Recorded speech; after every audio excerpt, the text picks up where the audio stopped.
الحمد لله رب العالمين والصلاة والسلام على رسوله الأمين وعلى آله وصحبه أجمعين إلى يوم الدين أما بعد فأعوذ بالله من الشيطان الرجيم بسم الله الرحمن الرحيم ولله على الناس حج البيت من استطاع إليه سبيلا ومن كفر فإن الله غني عن العالمين وجاء عن النبي صلى الله عليه وسلم عن التلبية لبيك اللهم لبيك لبیک لا شریک لک لبیک ان الحمد والنعمت لک والملک لا شریک لک۔ محترم ناظرین کرام، قابل احترام بزرگوں، نوجوان بھائیوں، عفت مآب ماں اور بہنوں، السلام علیکم ورحمۃ اللہ وبرکاتہ۔ حج اور قربانی کے اس مخصوص پروگرام میں آپ حضرات کا خیر مقدم ہے۔ کتنے خوش قسمت ہیں وہ لوگ جن کو اللہ رب العزت نے یہ توفیق بخشی ہے کہ وہ اللہ تعالیٰ کے گھر کی زیارت کا شرف حاصل کر چکے ہیں۔ کتنے خوش قسمت ہیں وہ لوگ جو اللہ رب العزت کے گھر کی زیارت اور حج بیت اللہ کے لیے وہ تشریف لے جا رہے ہیں۔ اللہ تعالیٰ ان کے حج کو قبول فرمائے اور جو حج کے مقاصد ہیں اللہ تعالیٰ ان کو پورا کرنے کی توفیق عنایت فرمائے۔ وہ لوگ جن کو یہ سعادت حاصل نہیں ہو سکی ہے، ابھی ان کو یہ موقع نہیں میسر آیا کہ وہ اللہ تعالیٰ کے گھر کی زیارت کر سکیں، حج کر سکیں، ہماری دعا ہے کہ اللہ تعالیٰ انہیں جلد توفیق عنایت فرمائے اور دنیا میں جہاں بھی مسلمان ہیں اللہ تعالیٰ تمام مسلمانوں کو حج بیت اللہ کی سعادت عطا فرمائے، آمین۔ محترم ناظرین کرام، اس وقت جس خاص مسئلے پر گفتگو ہم کرنے جا رہے ہیں وہ حج کے شرائط۔ کیا شرائط ہیں جو حج کے لیے ضروری ہیں اور جن کا خیال رکھنا ہم تمام کے لیے اشد ضروری۔ حج کے شرائط میں سب سے پہلی چیز جو آتی ہے وہ اسلام ہے۔ مسلمان پر حج فرض ہے۔ حج کرنے کے لیے ضروری ہے کہ آدمی اسلام کی دولت سے مالا مال ہو۔ آپ کو معلوم ہے کہ حرمین شریفین میں کوئی غیر مسلم نہیں جا سکتا۔ کعبۃ اللہ شریف کا ایک حرم ہے، اس حرم کے اندر، اس حدود کے اندر کوئی غیر مسلم نہیں جا سکتا۔ لا الہ الا اللہ محمد الرسول اللہ جو پڑھتا ہے وہی اس حرم کے اندر جا سکتا ہے۔ تو حج کی جو قربانی ہے یا حج کا جو فریضہ ہے، اللہ رب العزت کے راستے میں اپنے آپ کو بندہ نچھاور کرتا ہے اور اس کے سامنے حاضر ہوتا ہے تو کلمہ گو ہی یہ فریضہ ادا کر سکتا ہے۔ جو کلمہ گو نہیں ہے اس پر یہ فریضہ نہیں ہے، بلکہ اس کو وہاں جانے کی اجازت نہیں ہے۔ قرآن مجید نے ارشاد فرمایا ہے، قرآن مجید میں موجود ہے، انما المشرکون نجس فلا یقربوا المسجد الحرام بعد عامہم ھذا۔ مشرکین نجس ہیں، وہ اس سال کے بعد مسجد حرام کے قریب بھی نہ آئیں۔ محترم ناظرین کرام، آپ جانتے ہیں کہ حج نبی اکرم صلی اللہ علیہ وسلم پر 9 ہجری میں فرض ہوا ہے۔ حج کی جو فرضیت آئی ہے وہ 9 ہجری میں آئی ہے۔ نبی اکرم صلی اللہ علیہ وسلم پر جب یہ فرضیت آئی اللہ تعالیٰ کی طرف سے وحی کے ذریعے، تو آپ صلی اللہ علیہ وسلم نے اس سال حضرت ابوبکر رضی اللہ تعالیٰ عنہ کو حج کا امیر بنا کر کے بھیجا تھا، اور وہ سال تھا کہ جب مشرکین مکہ اور دیگر مشرکین اور مسلمان یہ مل جل کر کے انہوں نے حج کیا تھا۔ یعنی حضرت ابوبکر رضی اللہ تعالیٰ عنہ اور آپ کے ساتھ جو مسلمان وہاں حج کرنے گئے تھے تو آپ کے ساتھ ساتھ مشرکین بھی حج کر رہے تھے، تو گویا خلط ملط حج تھا۔ لیکن وہاں پر حضرت ابوبکر رضی اللہ تعالیٰ عنہ کو نبی اکرم صلی اللہ علیہ وسلم نے ہدایت فرمائی تھی کہ آپ جا کر کے وہاں یہ اعلان کر دیں کہ اب مشرکین نجس ہیں، کعبۃ اللہ شریف میں ان کا داخلہ ممنوع ہے، اور اس سال کے بعد وہ مسجد حرام کے قریب بھی نہ پھٹ گئیں۔ اور آپ کو معلوم ہے کہ نبی اکرم صلی اللہ علیہ وسلم نے اس کے بعد 10 ہجری میں حج فرمایا، جب کعبۃ اللہ شریف اور اللہ تعالیٰ کا گھر وہ مشرکوں سے پاک ہو گئے۔ تو پہلی شرط جو حج کے لیے ضروری ہے وہ اسلام ہے۔ کوئی غیر مسلم کتنا ہی نیک کیوں نہ ہو، کوئی کلمہ گو کے علاوہ شخص کتنا ہی اچھا کیوں نہ ہو، اگر وہ چاہتا ہے کہ بیت اللہ شریف کی زیارت کر لے یا حج کے ایام میں وہ ان برکتوں سے فیض یاب ہونا چاہتا ہے، اسلام میں اس کی اجازت نہیں ہے۔ اسلام پہلی شرط۔ دوسری شرط جو اسلام نے متعین کی ہے حج کے لیے وہ ہے عقل۔ آدمی عقل مند ہے، سوچ سمجھ رکھنے والا ہے، پاگل نہیں ہے، دیوانہ نہیں ہے، مجنون نہیں ہے، یہ شرط بھی لگائی گئی ہے۔ اسلام نے عام طور پر جو فریضہ، جو فرض متعین کیا ہے، اس کے لیے یہ شرط لگائی گئی ہے کہ آدمی دیوانہ نہ ہو، پاگل نہ ہو۔ عقل کی شرط لگائی گئی، سمجھدار آدمی ہو، سوجھ بوجھ رکھنے والا ہو۔ تو یہ شرط اس لیے لگائی گئی ہے کہ جو پاگل آدمی ہوتا ہے، مجنون آدمی ہوتا ہے، وہ کوئی چیز سمجھ نہیں سکتا، وہ خود اپنے آپ کو نہیں سمجھتا، دوسروں کو نہیں سمجھتا، تو اس پر اسلام کی جو تعلیمات ہیں اس سے اٹھا لی جاتی ہیں۔ نماز ایسے آدمی پر فرض نہیں ہے، ایسے آدمی پر روزہ فرض نہیں ہے، ایسے آدمی پر دین کے اندر جو فرائض ہیں وہ اس سے اٹھا لیے جاتے ہیں، اسی وجہ سے کہ جب اس کو سمجھ ہی نہیں ہے، عقل ہی نہیں ہے، جب وہ مجنون ہے، پاگل ہے، تو اس پر دین کی جو ذمہ داریاں ہیں وہ اللہ رب العزت نے رحم کے طور پر اس سے اٹھا لیا ہے، اس کا وہ مکلف نہیں ہے۔ تو یہاں بھی حج کے سلسلے میں بھی یہ بات فرمائی کہ عاقل ہونا ضروری ہے، سمجھدار ہونا ضروری ہے۔ ناسمجھ آدمی سے مراد یہ کہ پاگل، دیوانہ یا جس کے دماغ میں خلل ہے، اس پر حج فرض نہیں ہے۔ نبی اکرم صلی اللہ علیہ وسلم کے مشہور حدیث ہے جس میں آپ نے فرمایا رفع القلم عن ثلاثہ، 3 آدمیوں سے قلم اٹھا لیا گیا ہے، یعنی اب ان کے سلسلے میں کوئی باز پرس نہیں ہے۔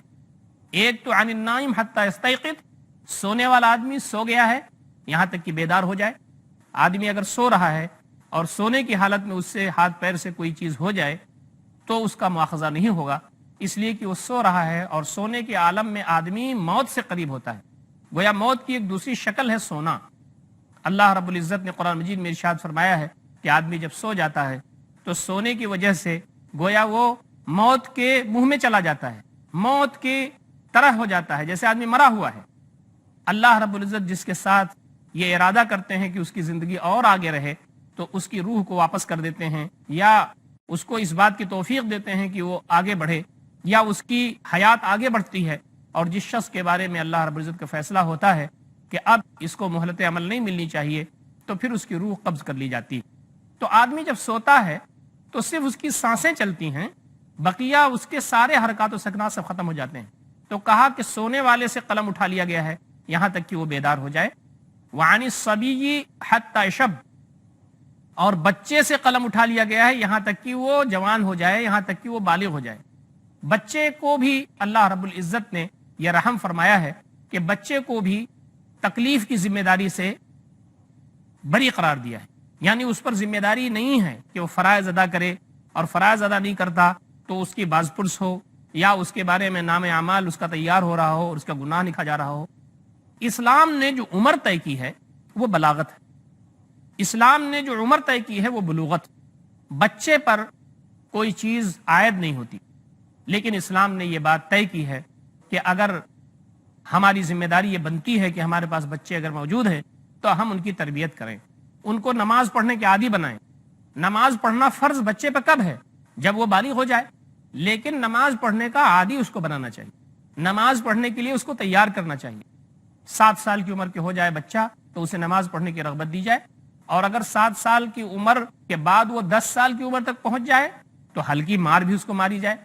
تو نماز پڑھنے کی جو تربیت دی گئی ہے اور نماز پڑھنے کی جو تعلیم دی گئی ہے وہ یہ کہ اس کو مشق ہو، اس کی ممارست ہو، اور وہ نماز پڑھنے کا عادی بنے۔ اسی طریقے سے روزہ رکھنا بھی بالغ ہونے کے بعد ہی فرض ہے، لیکن بچوں کو جو ہیبٹ دی جاتی ہے، ان کو جو عادت دلائی جاتی ہے، وہ اسی لیے دلائی جاتی ہے کہ وہ مشق کر سکیں، ممارست ان کی ہو، اس کے عادی بنے، تاکہ جب بالغ ہوں تو یہ چیز ان پر بوجھ نہ ہو۔ اور وہ بچے جو نماز پڑھتے ہیں، جو روزہ رکھتے ہیں، ان کو انشاءاللہ اللہ رب العزت کی طرف سے اس کی رحمت و برکت آئے گی۔ اس کے ساتھ ساتھ ان کے والدین کو بھی ثواب ملتا ہے، کار خیر ملتا ہے، ان کو ثواب ملتا ہے۔ محترم ناظرین کرام، حج کے سلسلے میں بھی بات کہ حج کے سلسلے میں عقل ضروری ہے۔ نبی اکرم صلی اللہ علیہ وسلم نے فرمایا کہ کوئی پاگل آدمی ہو تو اس پر حج فرض نہیں ہے۔ نبی اکرم صلی اللہ علیہ وسلم فرماتے ہیں کہ 3 آدمیوں سے قلم اٹھا لیا گیا ہے۔ ایک تو وہ سونے والا جب تک کہ وہ جاگ نہ جائے، وعن الصبی حتی یشب، بچہ یہاں تک کہ وہ بڑا ہو جائے، بالغ ہو جائے، وعن المعتوہ حتی یعقل، اور وہ مجنون، وہ دیوانہ، وہ پاگل آدمی یہاں تک کہ وہ عقل مند ہو جائے۔ ایک جگہ دوسری روایت میں آتا ہے وعن المجنون حتی یفیق، اور پاگل آدمی سے قلم اٹھا لیا گیا ہے، یعنی اس پر ذمہ داری نہیں آتی شریعت کی، یہاں تک کہ وہ افاقہ اس کو ہو جائے، ٹھیک ہو جائے، درست ہو جائے۔ محترم ناظرین کرام، تو دوسری شرط جو اسلام نے متعین کی ہے وہ ہے آدمی کے ٹھیک ہونے کی، وہ ہے آدمی کے تندرست ہونے کی، وہ ہے ذہنی طور پر آدمی کے بہتر ہونے کی۔ پاگل دیوانہ سے، مجنون سے اللہ رب العزت نے یہ ذمہ داریاں اٹھا لی ہیں، اور اس پر یہ ذمہ داری نہیں آتی کہ وہ اسلام میں جو فرائض ہیں اس کی ادائیگی کرے، اس لیے کہ وہ آپے بھی نہیں ہوتا، وہ سمجھدار نہیں ہوتا، وہ خود نہ تو اپنے آپ کو جانتا ہے نہ دوسروں کو جانتا ہے، تو خود اپنے لیے بھی مسائل کھڑا کرے گا اور دوسروں کے لیے بھی مسائل کھڑے کرے گا۔ تیسری شرط جو نبی اکرم صلی اللہ علیہ وسلم نے بتائی ہے وہ ہے بلوغ۔ بچہ جب بالغ ہو جائے تب اس پر حج کرنا فرض ہے، بچوں پر حج فرض نہیں ہے۔ محترم ناظرین کرام، وقت ہو گیا ہے ایک چھوٹے سے وقفے کا، انشاءاللہ وقفے کے بعد ہم پھر حاضر خدمت ہوں گے، اور جو حج کے شرائط ہیں اس پر انشاءاللہ گفتگو کا سلسلہ جاری رکھیں گے۔ والسلام علیکم ورحمۃ اللہ وبرکاتہ۔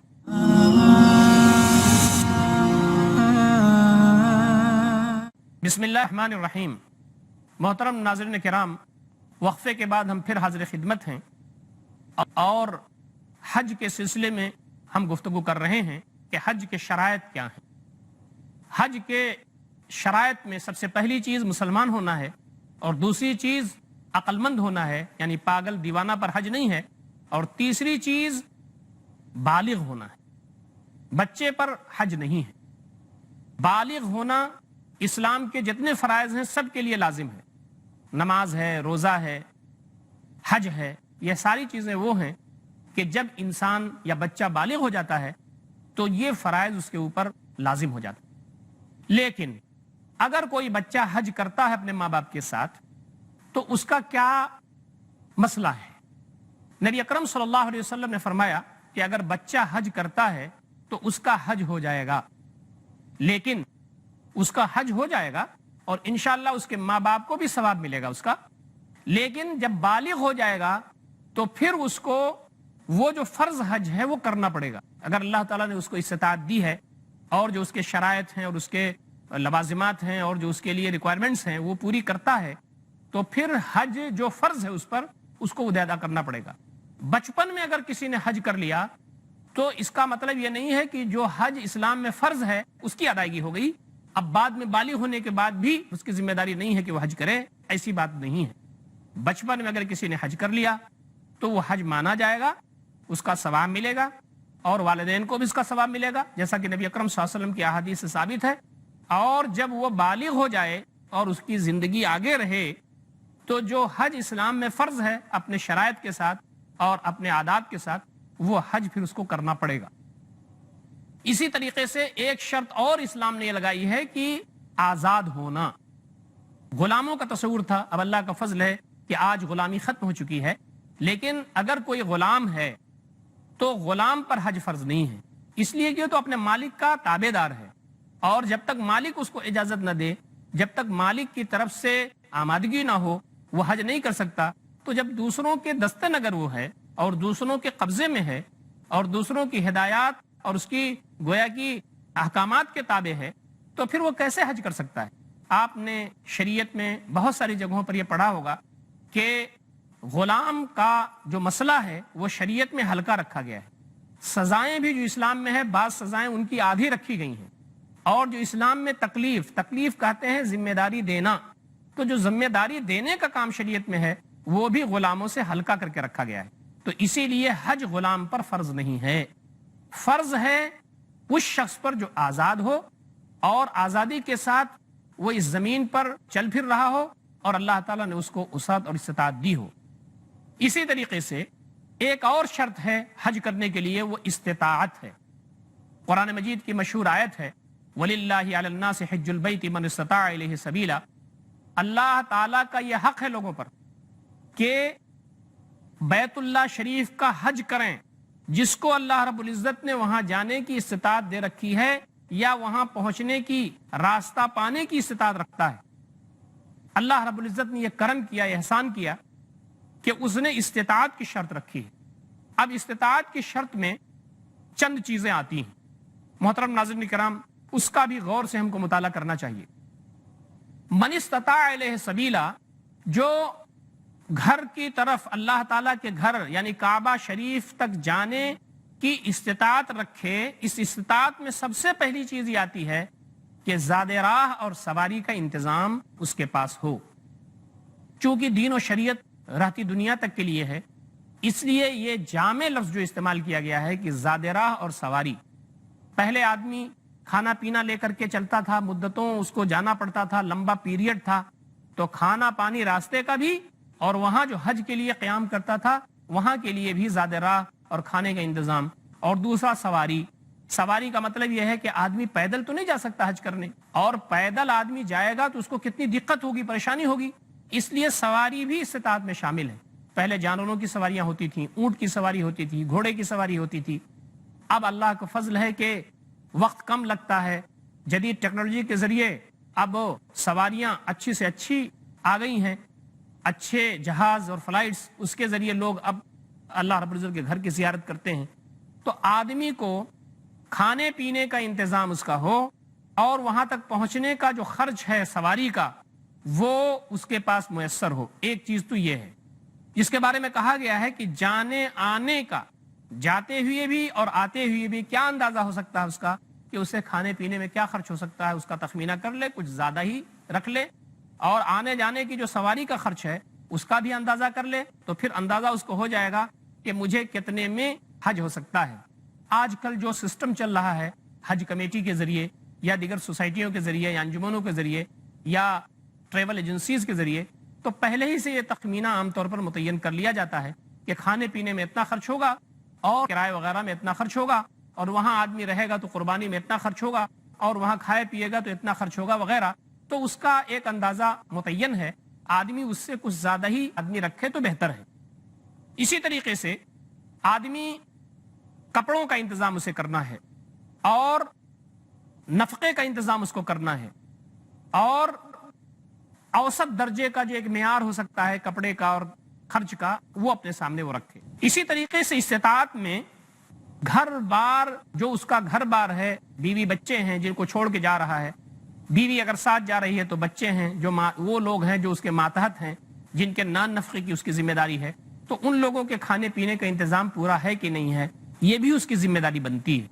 وہ جائے گا آئے گا، جو وقت خرچ ہوگا ان اوقات اور ایام میں، خرچہ اس کے گھر کا کیسا چلے گا، کھانا کپڑا کیسے ہوگا اس کے گھر کا، ضروریات کیسے چلیں گی، اس کا بھی انتظام استطاعت میں شامل ہے۔